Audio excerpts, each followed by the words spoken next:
Welcome back to NTD Asia Brief. In world news, Israeli archaeologists claim to have unearthed the oldest Hebrew text ever found.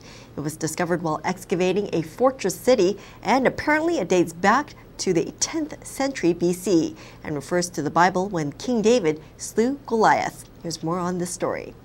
Archaeologists uncovered Israel's most foregone past near the ancient battlefield in the valley of Elah. It is now home to wineries and a satellite station.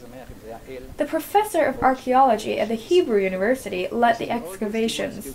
This is the oldest Hebrew inscription in the world. It's predated the Dead Sea Scrolls by 1,000 years.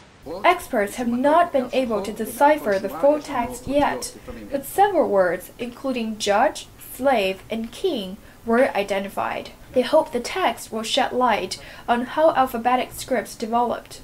It is written in Proto-Canaanite script, which is the fathers and mothers of all the alphabetic script in the world. The Greek, the Latin, the Hebrew, the Phoenician, the Aramean, all the alphabet in the world derived from the scripts that appear here on this specific piece of pottery.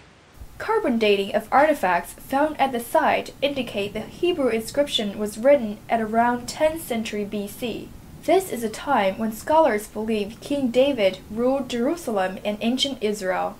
This inscription was found in a site called Elah Fortress. It is located on the border between Judah and the Philistine at the coastal plain.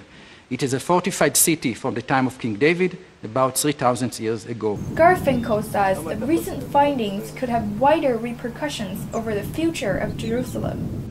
Currently, there is a heated debate about the historical value of the Bible. If we have historical information or it's only theological and literary, composed hundreds of years later. Our site clearly proves that already in the early 10th century BC, there was a kingdom in Judah and that King David existed as a king and that he built fortified cities. Modern-day Israel often mentions a biblical connection through King David to Jerusalem in supporting its claim to all of the city as its eternal and indivisible capital. For the Palestinians, however, the long-standing Arab population in Jerusalem takes over any biblical claims.